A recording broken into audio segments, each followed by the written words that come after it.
여러분, 만약 누군가가 여러분에게 10억 원짜리 비밀을 알려준다면 귀를 기울이시겠습니까? 그런데 그보다 더 값진 조언이 있다면 어떨까요?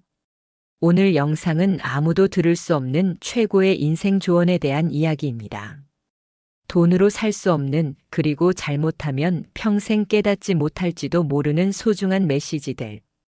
이 조언을 듣는 순간 여러분의 삶이 달라질지도 모릅니다. 끝까지 함께 하시면서 꼭 삶의 한 줄기 빛이 될 그 한마디를 가져가시길 바랍니다. 삶에서 진정한 해방은 구원을 바라지 않고도 자유로워지는 데서 비롯됩니다. 바다에 나가 배를 탈 때 바람이 불지 않게 해주세요. 파도가 치지 않게 해주세요라고 기도하지 않습니다. 대신 바람이 불고 싶으면 불게 하고 파도가 치고 싶으면 치게 둡니다. 이미 훌륭한 배를 준비하고 항해 기술을 익혔기 때문에 그 어떤 상황도 문제가 되지 않습니다. 이러한 태도가 바로 진정한 해방으로 나아가는 길입니다. 처음 배우자를 만났을 때는 매우 다정하고 따뜻해 보였습니다. 그러나 함께 살아가다 보니 마음에 들지 않는 점들이 나타났습니다. 또한 10달 동안 품고 나아 내가 원하는 대로 키운 자녀도 나이가 들면서는 부모의 말을 듣지 않는 상황이 옵니다. 세상의 모든 일이 내 뜻대로만 이루어질 수는 없습니다. 파도가 치면 그 파도를 타고 파도가 치지 않으면 조용히 그 순간을 즐기면 됩니다. 세상이 내 뜻대로 흘러가지 않는다고 해서 구원을 바라거나 안타까워할 필요는 없습니다. 나이가 들면서 오랜 시간 소식을 듣지 못했던 사람들의 소식이 들려오기 시작합니다. 그런데 그 소식이란 대부분 그 사람이 세상을 떠났다는 이야기입니다. 소식이 없으면 아직 살아있는 것이고 소식이 있으면 이미 떠난 것입니다. 지난달에도 한 분이 세상을 떠나 화장터에 다녀왔습니다. 화장터 입구에는 장례 차량이 줄지어 서 있었고 전기 화로로 내려가면 화면에 고인의 이름과 함께 화장 중이라는 문구가 표시되었습니다. 40분이면 화장이 끝난다고 하더군요. 기술이 발달하면서 절차도 점점 간소화되고 효율적으로 변하고 있습니다. 화장이 끝나면 하얀 가루가 컨베이어 벨트를 통해 나오고 직원이 뼈가루를 나누어 유가족에게 전달합니다. 유가족은 미리 준비해 온 그릇에 뼈가루를 담아 집으로 돌아갑니다. 요즘은 상주들이 큰 소리로 울거나 통곡하는 경우는 드뭅니다. 어린아이들은 대기실에서 아이스크림을 먹으며 놀기도 합니다. 그날 화장된 사람들 중에는 3살 된 아이도 있었습니다.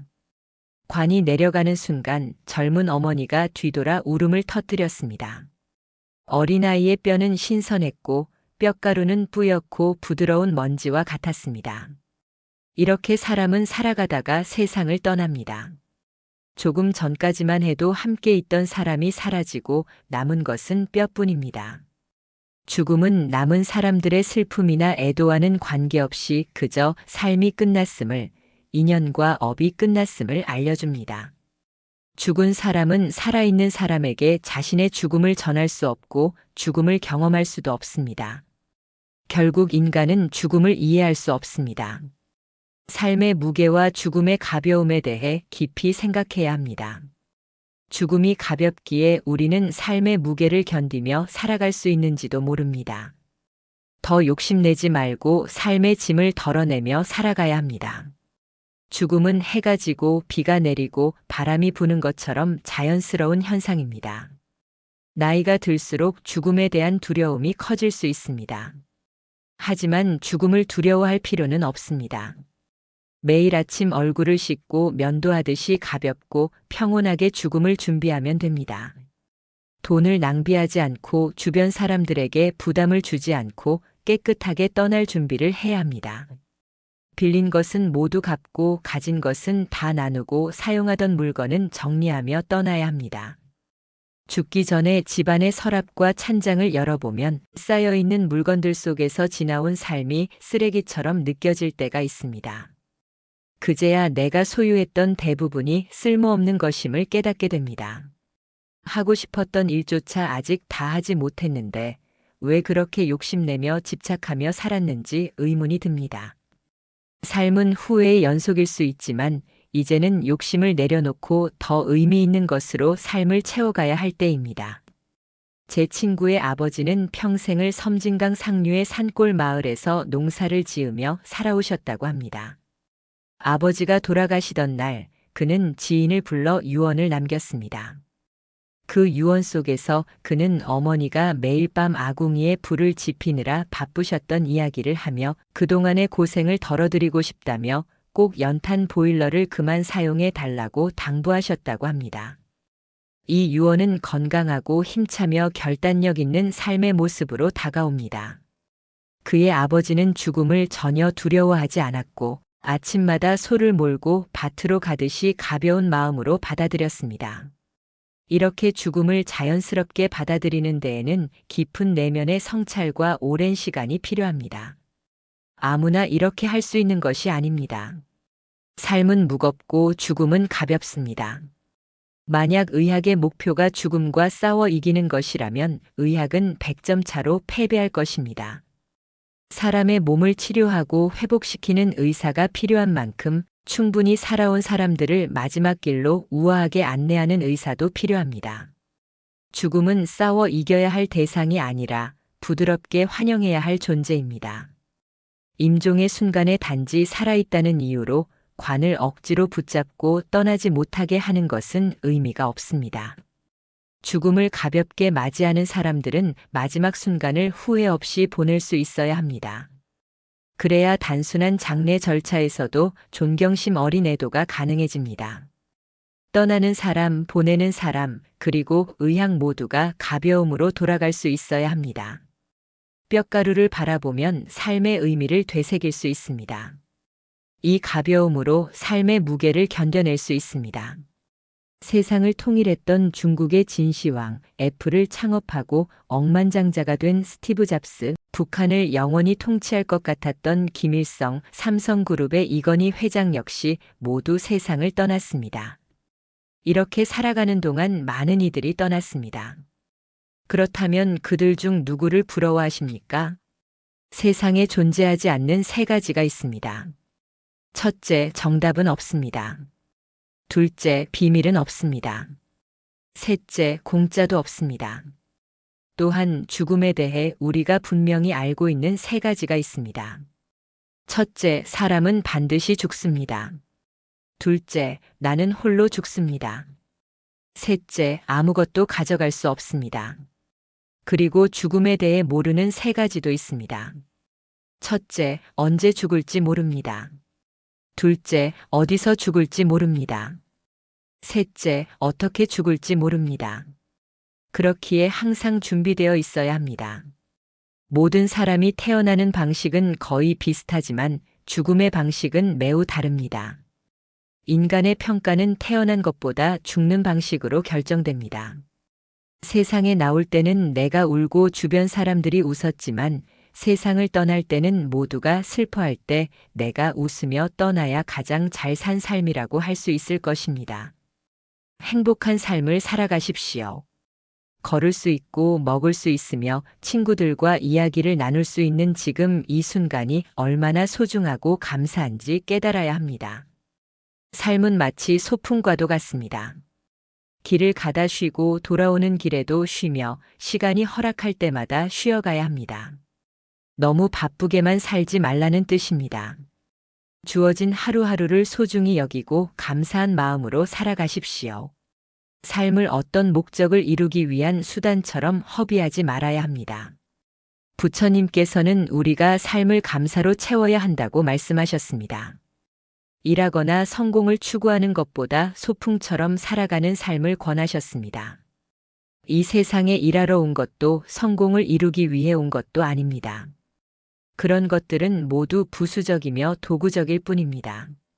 우리가 과거 생에서 무슨 선행을 했고 무슨 잘못을 했는지 알 수 없지만 지금 이 생에서 이렇게 살아갈 기회를 선물로 받았습니다. 우주의 거대한 다락방에서 각자의 차례를 기다리고 있는 우리는 삶을 수단으로 삼지 말고 그 자체로 목적임을 깨달아야 합니다. 이 삶의 여정은 목적지가 있는 것이 아니라 그 여정 자체가 끝이자 목표입니다. 그러니 이 여정을 온전히 즐기길 바랍니다.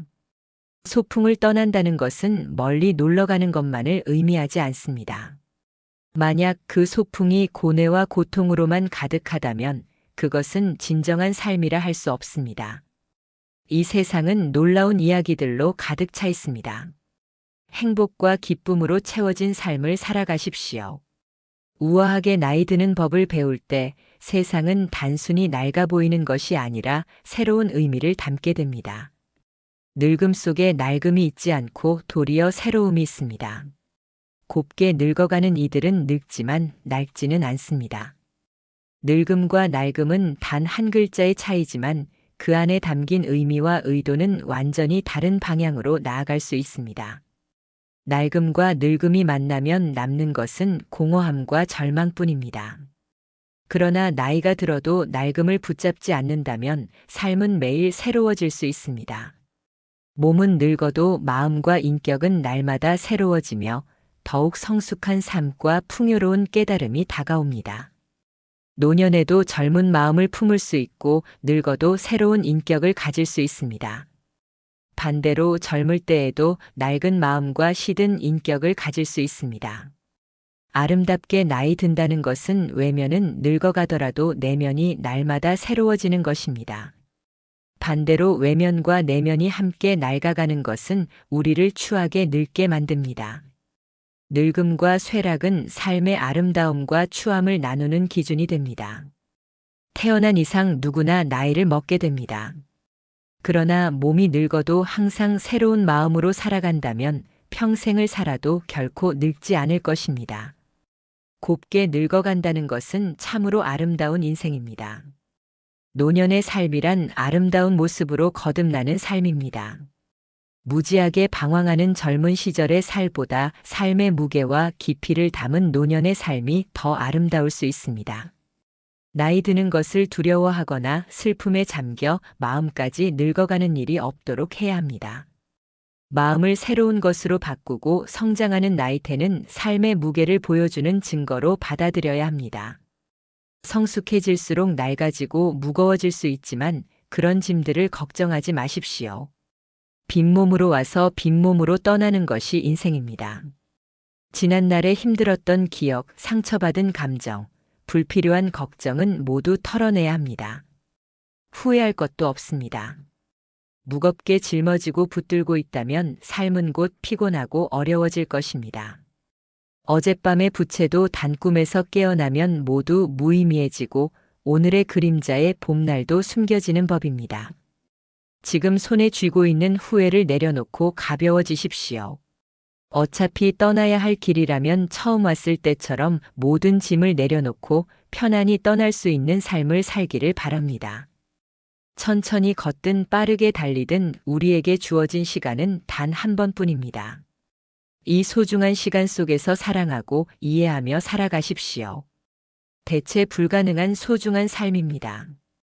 과거를 돌아보며 후회하기보다 남은 날들을 아름답게 만들어갈 희망을 품길 바랍니다. 그렇게 하면 삶이 행복해지고 행복한 세상이 만들어질 것입니다. 마지막에는 바람, 돌멩이, 눈에 보이지 않는 마음에조차 감사함을 느낄 수 있을 것입니다. 친절한 사람들과 웃음을 나눈다면 풍요로운 마음을 가진 사람이 될 것입니다. 우리는 삶이 내일이라도 끝날 수 있다는 사실을 항상 염두에 두어야 합니다. 어떤 사람은 짧게 살고 어떤 사람은 오래 살지만 결국 언젠가는 떠나야 할 그곳을 향해 가게 됩니다. 오늘 하루를 최선을 다해 살아간다면 어떤 순간에도 만족할 수 있는 삶을 살게 될 것입니다. 하루하루가 지나면서 삶은 더 향기롭고 감사로 가득 차게 될 것입니다. 인생은 하루를 살고 이틀을 살고 한 달을 살고 한 해를 사는 것이 중요하지 않습니다. 우리는 마치 영원히 살 것처럼 여기며 하루하루를 허비하지만 죽음이 언제 찾아올지는 아무도 모릅니다. 그러니 오늘을 마지막 날처럼 최선을 다해 산다면 내일 죽더라도 후회 없는 삶을 살 수 있을 것입니다. 현재의 순간을 충만히 살아가며 삶이라는 소풍을 즐기십시오.